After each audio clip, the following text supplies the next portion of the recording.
가운데 그가 외삼촌 라반의 집에 거했던 기간이 총 20년인데요. 그 20년이 야곱의 생애 가운데 참으로 중요한 기간이었습니다. 이 20년을 크게 셋으로 구분할 수 있겠죠. 7년, 7년, 6년. 첫 번째 7년은 오직 한 가지 목적. 사랑하는 라헬. 저 라헬을 내가 아내로 삼아서 7년 지나면 집에 간다. 이렇게 생각하고 7년 열심히 일했는데 막상 결혼식 날 아침에 일어나 보니까 라헬이 아니고 레아를 받았죠. 네, 그래서 레아를 받고 7위도에 다시 라헬을 받았지만 또 7년을 더 일한. 그래서 제가 처음에 계산을 잘못했었는데요. 그 두 번째 7년 사이에 11아들과 한 딸이잖아요. 그러니까 아내들이 4명이었으니까 그것이 가능한 거죠. 그리고 이제 우리가 지난주에 우리 심 전사님께서 말씀해 주셨듯이 그 7년이 지나고 14년이 지나고 제가 이제 아내들과 자녀들을 데리고 집으로 돌아가겠습니다. 이렇게 말을 하니까 라반이 절대 보내주고 싶은 마음이 없었죠. 라반은 야곱이 오고 난 뒤부터 자기가 계속 부자가 된 걸 알고 야곱이 있어야 내가 하나님의 복을 받는구나 라는 것을 분명히 깨달아 알았습니다. 그래서 우리 30장 27절에 보니까 여호와께서 너로 말미암아 내게 복 주신 줄을 내가 깨달았노니. 영어 성경은 내가 정치고 알았노니 되어 있지만 우리 성경은 내가 깨달았노니 네가 나를 사랑스럽게 여기거든 그대로 있으라. 그러면서 28절에서는 네 품삯을 정하라. 내가 그것을 주리라 하고 그렇게 붙들게 되는 거죠.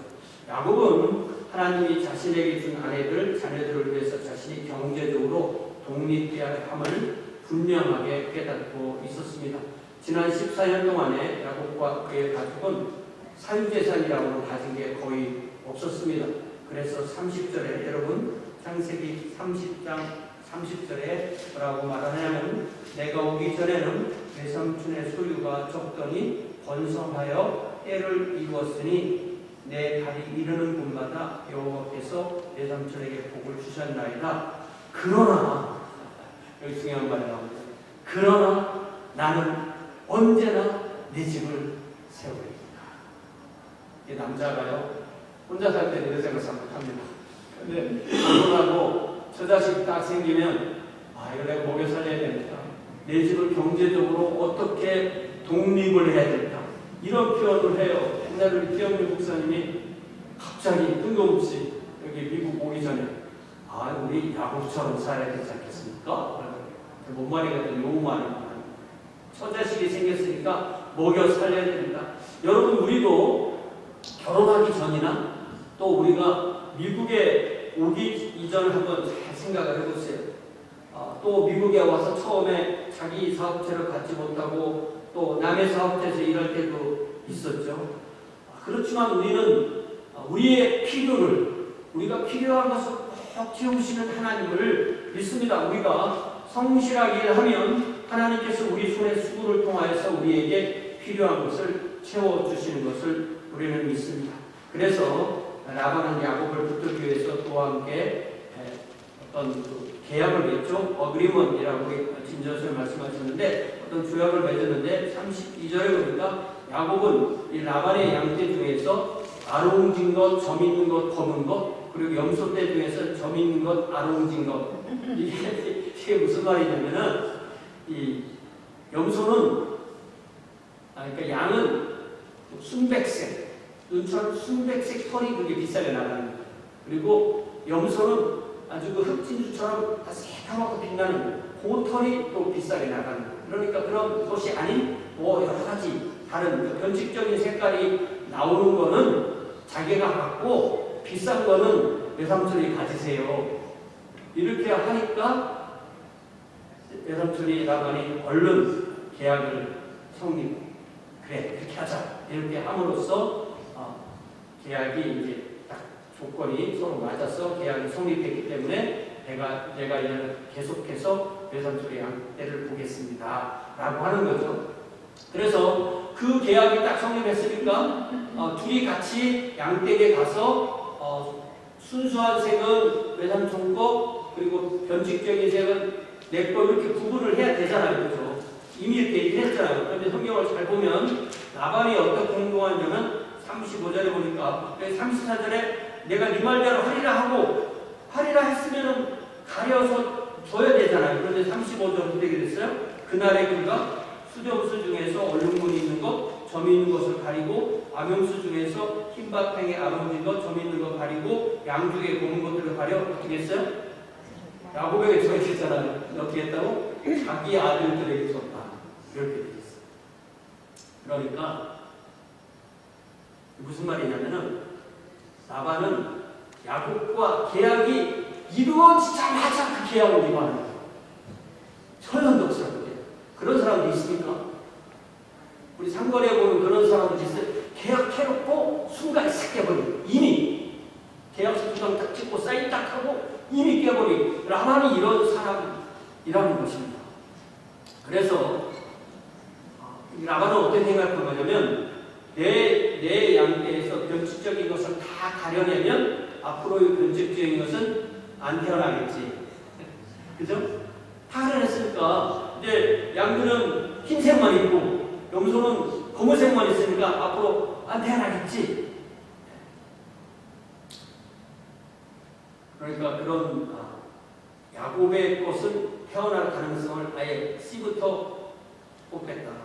아예 그 차단하겠다. 그런 계획인 거죠. 이런 라반의 행동은요, 제가 지난번에 말했듯이 사기꾼이잖아요. 야곱도 사기꾼이라고 해요. 야곱도 전문 사기꾼입니다. 야곱이 뛰어다닐 때 라반은 어떻게 된다고? 날아다닙니다. 그러니까 이 하나님은 이 사기꾼들을 훈련시키기 위해서 어떻게 한다고? 더 센 사기꾼을 딱 붙여주시고, 라헬만 생각하고 7년을 일했는데 아침에 자보니까, 아침에 깨고 보니까 그게 라헬이 아니잖아. 그러나 야곱은 그때도 라반의 계획에 끌려갔듯이 지금도 라반의 행동에 특별한 항의나 이의를 제안하지 않고 그저 그냥 따라가게 되는 겁니다. 그래서 36절에 나오는 대로 라반은 자기와 야곱의 사이를 사흘길이 뜨게 했다. 그래서 우리 김전사님이 50말쯤 된다고 했잖아. 그리고 야곱은 이제 라반의 남은 양떼하고 염소떼, 양떼는 하얀색만 있고 염소떼는 검은색만 있는 거예요. 자, 어떻게 됐을까요? 저는 오늘 그래서 나머지 창세기 30장의 마지막 37부터 43절 본문을 야곱의 번영, 우리가 번영이라는 말 어떨 때는 너무 과도하게 쓰일 경우도 있는데, 분명히 번영이라는 말이 프라스파라는 말이 나오기 때문에 프라스파로티라고 해서 오늘 한번 제목을 그렇게 붙여보았습니다. 30절을 봅시다. 야곱이 버드나무, 살구나무, 신풍나무. 성경에 나오는 뭐 동식물은요, 우리나라랑 딱딱 안 맞아요. 그렇게 이 나무가 도대체 뭔가 이런 거 너무 관심 갖지 마시고, 어쨌든 자기가 구할 수 있는 그 나무들을 그렇게 했다는 얘기인데, 야곱은 이 자기가 라반과 있는 6년 동안을 보내는 동안에 일상적으로 이렇게 했다는 거예요. 그래서 처음에 야곱이 라반에게서 받은 라반의 양떼와 염소떼는 변칙적인 색을 가진 것도 하나도 없고, 정말 양떼는 눈처럼 흰 하얗게 빛나는 그런 양떼머리 있고, 여기서는 흑진주처럼 반짝반짝 빛나는 검은색 그런 것만 있는 그런 양떼와 염소떼를 딱 받은 거예요. 이 상황에서 야곱은 어떻게 라반의 가축에게서 자신의 소유가 되는 가축을 얻을 수 있을까 고민을 한 겁니다. 그래서 그가 생각한 것은 양떼와 염소떼가 짝짓기를 할 때 그들 눈앞에 순전한 색이 아니라 혼합된 색이 보이도록 해서 이렇게 나무 껍질을 벗겨서 하얗게 만들어 놓고 배경색을 덮고 이렇게 색깔이 혼합되게 해서 그런 혼합된 색깔을 낳도록 유도하는 거예요. 그래서 그는 그렇게 하기 위해서 자기가 구할 수 있는 여러 나무의 가지를 베어서 그 가지의 껍질을 벗겨내서 어떻게 했냐면 38절에 보니까 그 껍질 벗긴 가지들을 양떼와 염소떼가 와서 물 먹는 개천의 물구유 앞에 세워두고 그 가축들이 물을 먹으면서 이제 짝짓기를 하도록 유도를 하는 거죠. 가축은 생존을 위해서 물을 먹어야 하기 때문에 야곱은 그 물 먹는 시간을 짝짓기 시간으로 딱 이렇게 유도를 한 겁니다. 그러면서 39절에 보니까 가지 앞에서 그런 가지를 보면서 새끼를 뱀으로 얼룩덜룩한 것, 점인 것, 아롱진 그런 새끼들이 나왔다. 이렇게 되어 있어요. 그러니까 양떼는 다 흰색이고 또 염소는 다 검은색이에요. 그러니까 양떼는 순양이든 암양이든 다 흰색이고 염소 때는 수련소든 암면소든 다 검은색 뿐이었는데 그런데 새끼는 태어나면 얼룩덜룩하고 점이 있고 아롱진 것들이 태어난다 이거예요.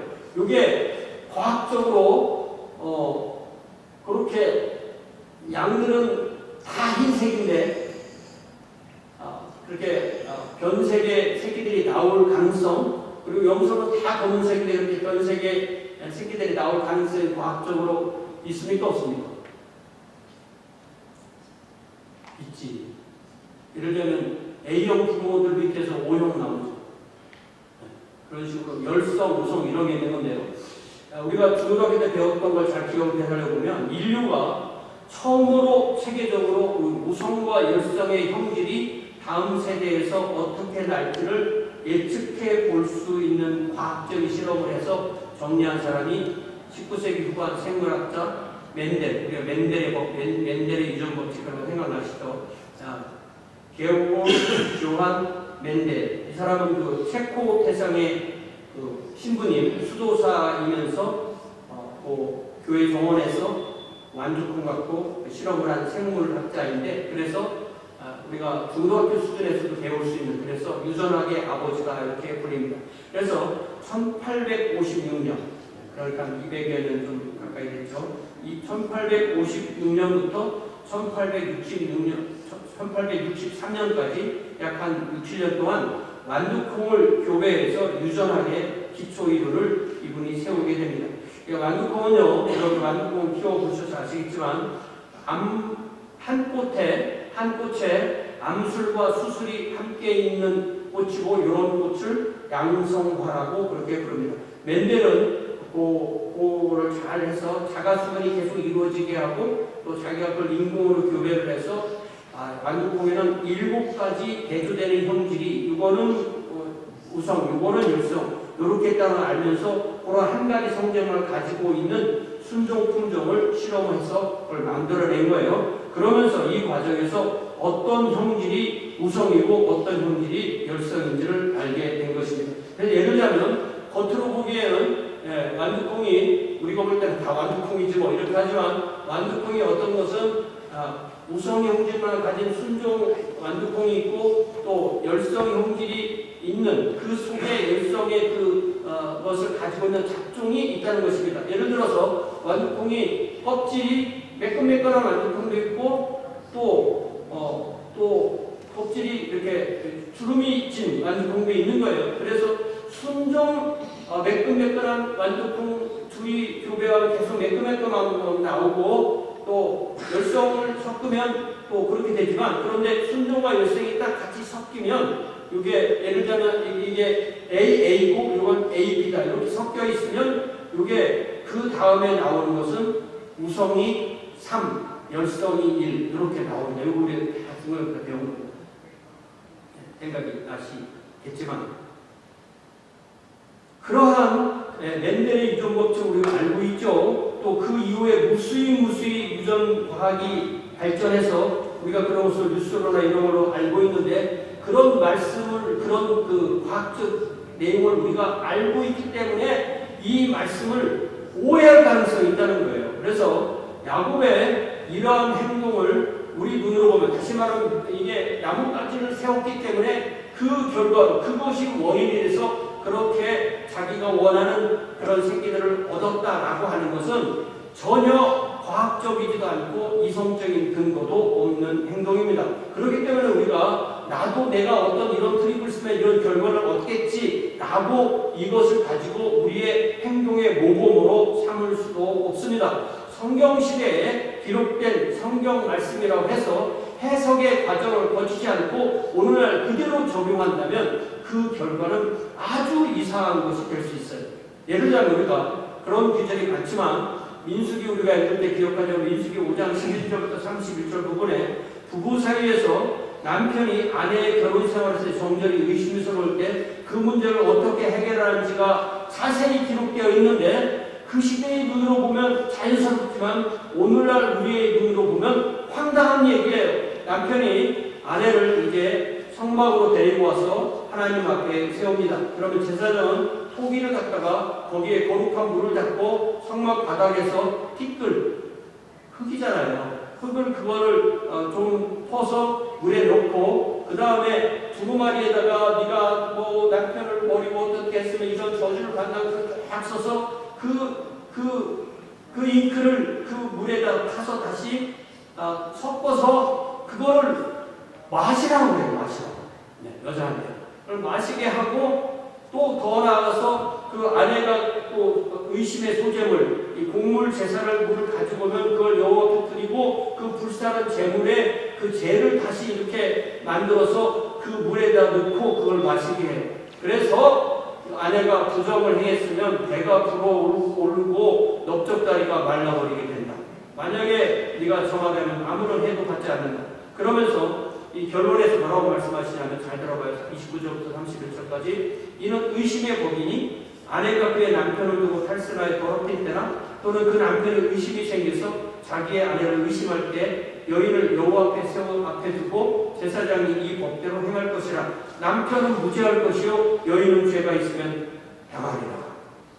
이 말씀을 우리는 읽고 적용해서 부부 사이에 하나님 앞에 정절을 지켜야 된다는 그 중요한 원칙을 우리가 배우고 그 원리를 우리가 적용할 수 있어요. 그러나 이 말씀을 해석하지 않고 부부가 이 사람 좀 한번 어떻게 테스트해 주세요.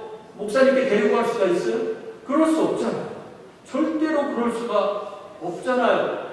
도대체 여인은 그렇게 하면서 남자에게 한마디도 안 나오잖아요. 우리는 그렇게 적용할 수가 없습니다. 그렇기 때문에 성경은 특별히 이런 부분 성경은 반드시 바른 해석의 과정을 거쳐서 우리에게 적용을 해야 됩니다. 우리는 성경의 문화가 반드시 오늘날 우리가 따라할 문화가 아닌 경우가 상당히 많이 있다는 것을 기억해야 됩니다. 어쨌든 우리가 이 멘델의 법칙, 이 3대1로 나온다는 이 법칙을 우리가 알고 있죠. 그래서 야간의 양은 다 흰색이고 염소는 다 검은색인 상태에서 그렇게 순색이 원래 그 부모의 색깔을 그대로 받아서 나올 확률이 3이면 그 변색이 나올 확률이 한 1 정도 된다라고 하는 것을 우리가 알고 있는 상황에서 야곱이 원하는 변색 색들이 훨씬 더 많이 태어나게 되는 것이 어떻게 가능할까라고 우리는 의아해하지 않을 수 없습니다.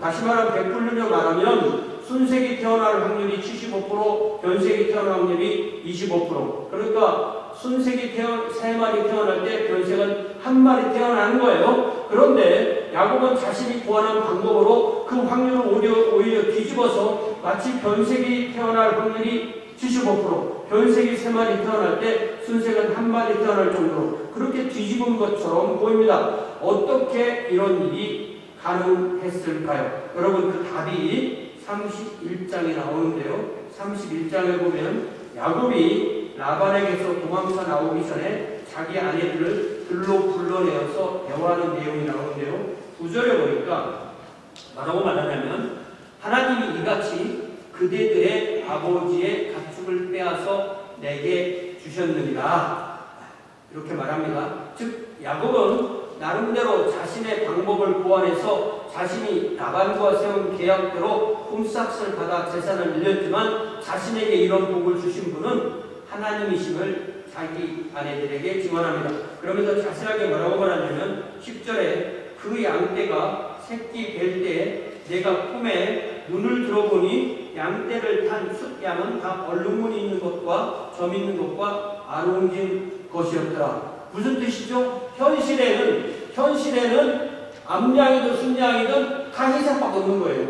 근데 꿈에는 그 순양들은 그 속에 있는 형질이 하나님이 야곱에게 그것을 꿈에 보이도록 해 주신 거예요. 그러니까 하나님은 꿈속에서 야곱에게 나타나셔서 그 사자를 통해서 그 야곱의 눈으로 볼 수 없는 그 믿음의 눈으로 본 그 실상을 보도록 하셨어요. 현실에서는 순양이나 암양이나 모두 인생인데 실제로 순양이 이제 그 변색을 가지고 있어서 순양이나 암양이 변색을 가지고 있어서 자신이 야곱은 그렇게 노력을 했지만 그 노력의 결과로 그러한 것이 태어난 것이 아니라 하나님께서 그 노력과 관계없이 그는 그렇게 노력했지만 하나님께서 그렇게 채워주신 것이다라는 것을 우리는 알 수 있습니다. 그렇기 때문에 우리도 모든 일에 최선을 다하지만 내가 이렇게 내 기술과 내 노력으로 내가 했기 때문에 내가 100만큼 했기 때문에 100만큼 결과가 왔어. 이렇게 우리가 우리 자신을 해석하지 말아야 됩니다. 여러분 신명기 8장 펴보세요. 구약성기 신명기 8장에 보면은 사도 바울이 분명하게 우리의 모든 삶에서 우리가 행하는 어떤 일을 계획을 세우고 행하고 그 결과를 갖다고 해도 우리가 반드시 세워야 될 원칙을 말씀해 주시는데 17절을 보세요. 그러나 네가 마음에 이르기를 신명기 8장 17절 네가 마음에 이르기를 내 능력과 내 손의 힘으로 내가 이 재물을 얻었다고 말할 것이다. 또 우리가 있잖아요. 내가 소리를 많이 하는 게 우리 믿음이 아니죠. 그죠? 여기 내가가 몇 번이야? 세 번이야. 그럼 뭘로 바꿔야 돼? 하나님이. 그런데 18절에 보니까 네 하나님 여호와를 기억하라. 누가? 그가 누구에게? 너에게 무엇을? 재물 얻을 능력을 주셨습니다. 그러니까 뭐냐면은 우리가 능력이 없으면 못 얻어요. 그러나 그 능력 자체가 내게 아니에요. 하나님이 주신 내 거지. 그렇지만 근본 소유주는 하나님이시라는 거예요. 이걸 우리가 분명히 알아야만 크레딧을 나에게 주지 않습니다. 내가 원컴 잘해서 이렇게 되지 않는 거예요. 왜? 하나님이시. 하나님 모든 것을 하신다. 더 나아가서 8절 뒷부분을 보니까 하나님이 이렇게 하시는 이유는 이같이 하심은 네 조상들에게 맹세하신 언약을 오늘과 같이 이루려 하심이니라 라고 말씀하셨어요. 그러니까 우리의 손과 발에 있는 모든 기술과 모든 능력으로 우리가 해도 그 모든 것이 내 것이 아니고 하나님 주신 것을 한 것일 뿐만 아니라 더 나아가서 아브라함과 이삭과 야곱에게 복을 주신 그 언약의 하나님께서 그들에게 허락하신 그 언약이 저와 여러분을 통해서 이루어지도록 그 복을 계속 주시고 계신다는 것을 우리는 분명히 알 수 있습니다. 그러니까 제가 복을 받지 마세요 이렇게 말하는 거 아니에요? 복 받으세요? 열심히 일하지 마세요 이렇게 말하는 거 아니에요? 열심히 일하세요? 여러분 손의 기술과 능력을 기르지 마세요라고 말하는 거 아니에요? 기르세요. 열심히 하세요. 그렇지만 그 모든 복의 근원, 복의 크레딧은 우리에게 있는 것이 아니라 하나님께 있다는 것을 분명히 우리는 이 말씀을 통해서 알 수가 있습니다. 자, 그래서 계속해서 이제 40절을 보니까 야곱이 새끼 양을 구분하고 그 얼룩무늬와 검은빛 있는 것을 라반의 양과 서로 마주보게 하여 자기 양을 따로 두어 라반의 양과 섞이지 않게 했다. 이렇게 되어 있어요. 그러니까 이제 새끼가 태어나면 젖을 먹어야 되겠죠. 엄마 젖을 먹어야 되겠죠. 젖을 먹고 어느 순간에 젖을 뗄 때가 되면 그것이 이제 다시 커서 성체가 돼서 짝짓기를 할 때까지 거기에 둬야 돼요. 그죠? 둬야만 이제는 색깔이 있는 건데 더 많이 나오는 거잖아요. 맞죠? 그런데 젖 떨어지면 자기 거는 따로 떼는 거예요. 그리고 계속 거기에는 라반의 것처럼 순색만 계속 남겨놓고 또 나뭇가지 세우고 또 그래서 또 나오게 하고 또 변하게 하고 이렇게 야곱이 했다는 거예요. 이렇게 했다는 것은 이렇게 철저하게 행동하면서 내가 이렇게 하지만 하나님께서 나에게 채워주시라는 하나님이 하신 일을 기대하고 그 결과를 받겠다는 것을 알 수가 있습니다. 이제 41절 보니까 더 야곱은 거기서 멈추는 게 아니라 튼튼한 양이 새끼 뵐 때는 야곱이 개천에다가 양떼의 눈앞에 그 가지를 두어 양이 그 가지 곁에서 새끼를 베게 했다 이렇게 돼 있잖아요. 근데 여러분 영어로 한번 보세요. 영어는 번역을 다르게 했어요. Whenever stronger females, 우리 한국어 성경은 튼튼한 양이라고 했잖아. 근데 영어 성경에서는 튼튼한 암양이 이렇게 되었어요. 튼튼한 암양이 이제 발전기가 돼서 새끼를 뵐 때쯤이 되면 이렇게 말하는 거예요. 그래서 야곱이 그때 그것을 세우고 또 튼튼하지 않은 것을 때는 그렇게 안 했다. 그 얘기는 뭐냐면 이제 더 튼튼한 새끼를 얻겠다 이런 거예요. 그래서 이렇게 NIV는요 약간 이렇게 이해하기 좋게 좀 더 의미를 보고 언어가 막 이런 의미일 거야 해서 좀 더 확장해서 번역하는 그런 경우도 있습니다. 자, 그래서 42절 보니까 약한 양이면 그 가지를 두지 아니하니 이렇게 함으로 약한 것은 다 라반의 것이 되고 튼튼한 것은 다 야곱의 것이 된다. 우리는 이 점을 보면 야곱이 얼마나 세심하고 부지런하게 행동해서 자기 품삯을 자기가 챙겼는지를 알 수가 있습니다. 그는 단순히 하나님께 맡기고 나는 양떼 끌고 와서 내 양도 아니니까 그래도 잠이나 자면 되겠지 이렇게 하지 않았다. 부지런히 일한 거예요. 부지런히 일했고 성실하게 일하고 매 순간 철저하게 계획하고 실행에 옮겼습니다. 이런 모습은 우리가 우리 일상에서도 하나님을 의지하면서 또한 우리가 해야 될 일을 최선을 다해서 해야 된다는 것을 우리는 분명히 알 수가 있습니다. 그래서 결론 43절을 되겠다고 이에 그 사람이 매우 번창해졌다. 매우 In this way the man grew exceedingly prosperous. 아주 번창해졌다. 아주 번창해져서 단지 양떼와 염소떼만 쳤는데 양떼와 염소떼만 있는 것이 아니고 양떼도 있고 염소떼도 있고 종들도 있고 낙타도 있고 나귀도 있었다. 이렇게 말했어요. 그게 뭐냐면 양떼들 또 새끼 낳고 하면 털 잡아서 팔고 새끼 팔고 이렇게 해서 종들도 사고 낙타도 사고 나귀도 산다는. 왜 종들 낙타 나귀를 또 굳이 샀을까요? 왜 그랬을까요? 자기는 지금 이 하나에 내가 죽을 때까지 살아야 되는 거 아닌가? 나는 내 모든 가족, 내 모든 재산을 이끌고 가나안으로 돌아가야 된다. 가나안으로 돌아가려면 뭐가 있어야 되느냐? 종들이 있어야 내 가족을 돌보죠. 또 나귀가 있어야 짐도 싣고 애기들 태울 수 있죠. 또 낙타가 있어야 또 어른들 태우고 짐들도 싣고 이렇게 갈 수 있으니까 그 준비를 철저하게 하는 것입니다. 야곱은요 이렇게 용이 주도한 사람이었어요. 하지만 그의 용이 주도함이 그가 이루어낸 번영의 원인이었을까요? 저는 그렇게 생각하지 않습니다. 만약에 우리가 이런 것의 결과를 내가 이걸 했기 때문에 내가 이만큼 얻었다면 그럼 하나님은 우리를 위해서 하시는 일이 무엇일까요? 우리는 하나님을 믿는 사람으로서 내가 이렇게 일할 때 이 상황에서 하나님은 무엇을 하실까? 이것이 우리가 정말 우리의 매사에 우리의 모든 일에 우리가 공부를 하는 학생이든 연구를 하든 교수님이든 또 사업을 하는 우리든 또 학생을 가르치든 누구에게나 내가 열심히 하지만 이 상황에서 하나님은 무엇을 하실 거냐 답을 우리가 찾아야 되는 비즈니스를 하든 세일즈를 하든 어떤 일에도 마찬가지예요. 건강이든 재정이든 모든 것에 똑같은 원칙을 우리가 찾아야 되는데 그 원칙이 바로 시편 128편에 나와 있다고 저는 믿습니다. 여러분 제가 주보에 시편 128편을 써놨는데요. 1절을 썼는데 단지 그것만 보지 않고 그 뒷기절도 보기 위해서 여러분 성경 시편 128편을 한번 찾아보세요. 시편 128편이 아주 아름다운 시인데요.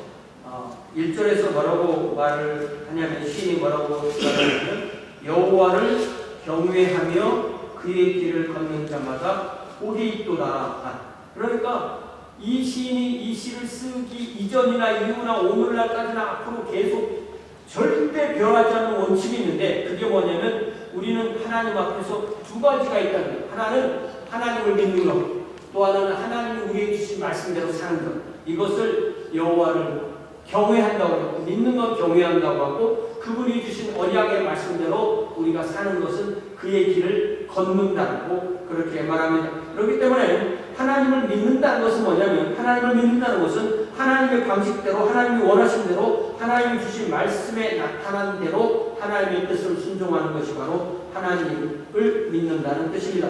그렇게 사는 사람에게 하나님이 주시는 복이 처음으로 2절에 나오는데요. 2절에 자 같이 한번 2절이 4개부터거든요. 같이 자, 시작. 내가 내 손이 수고한 대로 먹을 것이라 복되고 형통하리라. 그러니까 이게 수고한 대로 먹는다. 하나님을 안 믿는 사람은 이게 다 이게 끝이에요. 그죠? 그러나 하나님을 믿는 사람들에게는 수고한 대로 먹는 것이 이게 하나님의 복이다라는 걸 압니다. 그러니까 우리가 이거 경우의 수를 만들어 볼 수가 있겠죠. 첫 번째로 수고하지 않고 먹어. 그럼 길에서 서서 돈 받는 사람 수고합니까? 안 합니까? 아지던 밤에도 하는 수고합니다. 그러면 제일 수고하지 않고 돈 받는 게 일확천금입니다. 일확천금. 수고하지 않고 일확천금을 받으면 그 인생 망가집니다. 그래서 제가 처음에 왔을 때도 여러분들에게 부탁드렸던 것이 도네이션을 하고 헌금을 하고 했지 절대로 복권은 사지 말라고 했던 이유가 당첨될까? 복권, 거액의 복권을 당첨되면 인생 망하는 거예요. 자기 뜻대로 살 수가 없어요. 그래서 복권 진짜 위험한 겁니다. 사지 마세요. 수고하지 않고 결과를 받는 것. 그러면 반대로 수고했는데 결과가 없어. 그럴 수도 있겠죠. 수고했는데 결과가 없어. 그럴 수도 있죠. 또 수고했는데 그 결과로 30배, 60배, 100배의 결실을 하나님이 줄 수 있을 때 그 수고하고 내가 결실을 얼마를 얻던 그 결실 얻은 것이 내가 얻은 것이 아니라 하나님이 나에게 복을 주신 것이다. 그것이 바로 복되고 형통한 삶이라고, 다시 말하면 수고한 대로 먹는 것이 복되고 형통한 삶이라고 성경은 분명히 선언하시는 것입니다. 수고한 것이 먹을 수 있는 복과 형통으로 돌아온 것이 바로 하나님이 개입하신 결과입니다. 야곱이 수고한 결과, 그가 번영을 이루어낸 것이 하나님이 그와 함께 하신 결과였음을 그렇기 때문에 우리는 이 본문을 통해서 분명히 압니다. 우리의 지난 날들을 돌아보아도 역시 우리도 이 말씀처럼 고백할 수가 있습니다. 우리가 미국에 올 때 가지고 온 게 없잖아요.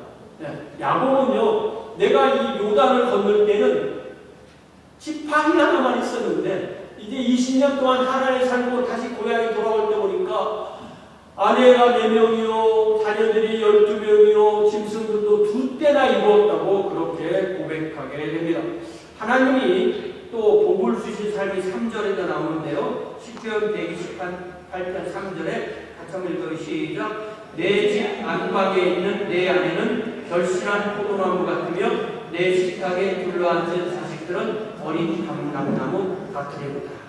한 남자와 한 여자가 만나서 사랑하고 부부가 되고 자녀를 낳아도 기르는 이 아름다운 모습이 이 시편 128편 3절에 아름답게 기록이 되어 있는 걸, 사랑하는 아내의 모습을 결실한 포도나무. 저는 어릴 때부터 포도나무를 많이 보고 자라가지고 포도나무가 열매를 주렁주렁 열려가지고 새까맣게 익었을 때 그걸 뭐라고 했다고? 아내. 그렇게 표현하고, 또 어린 감람나무가 막 이파리 쏙 나오고 열매를 맺고 그런 감람나무로 비유를 하는 것입니다. 야곱은 지난 20년 세월 동안 라반의 집에서 사는 동안 4명의 아내, 12명의 자녀를 얻었습니다.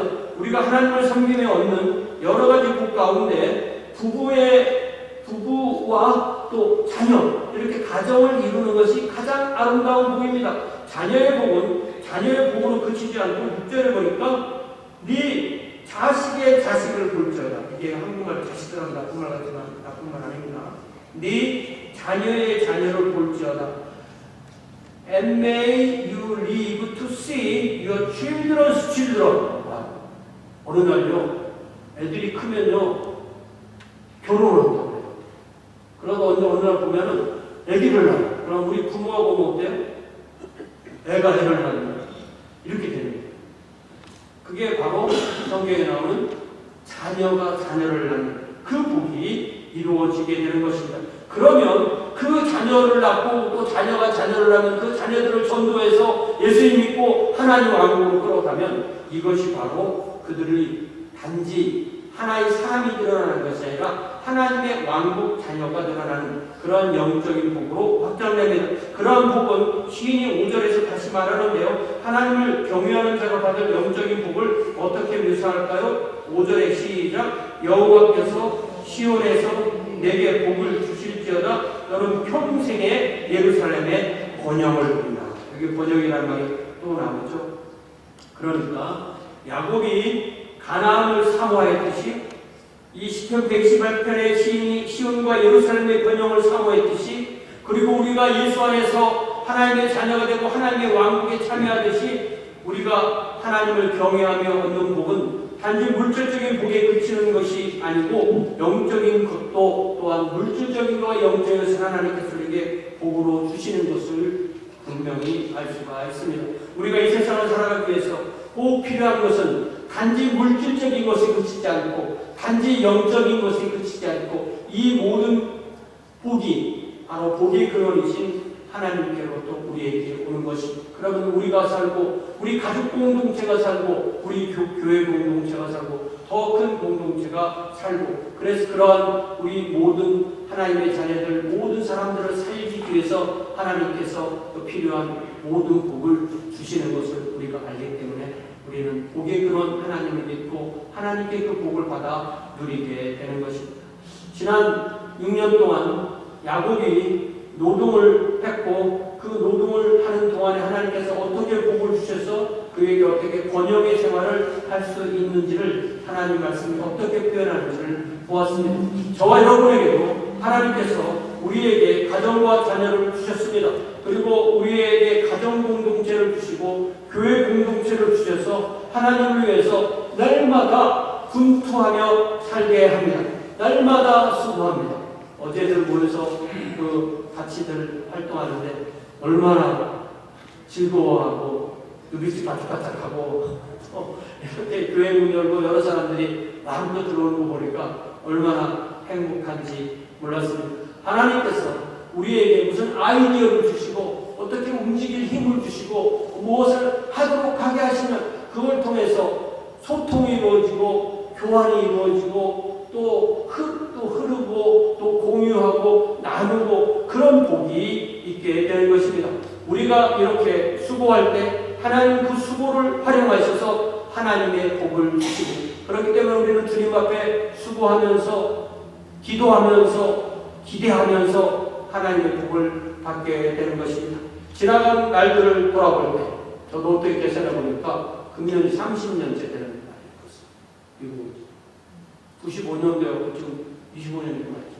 30년 동안 하나님께서 복을 주셔서 여기까지 왔음을 고백하게 됩니다. 그러므로 이 한 주간도 하나님께서 또 함께 하셔서 우리의 손을 수고를 통하여서 하나님께서 복 주실 것을 믿습니다. 이 시간 우리 집사님 반주해 주신 동안에 반주에 맞춰 함께 기도할 때 지난 다음 주일에 다시 함께 모여 예배할 때까지 이 한 주 동안의 삶에도 우리의 수고에 넘치는 복으로 하나님께서 함께 하시기를 간구하는 기도를 다 함께 드립시다. 함께 기도하겠습니다.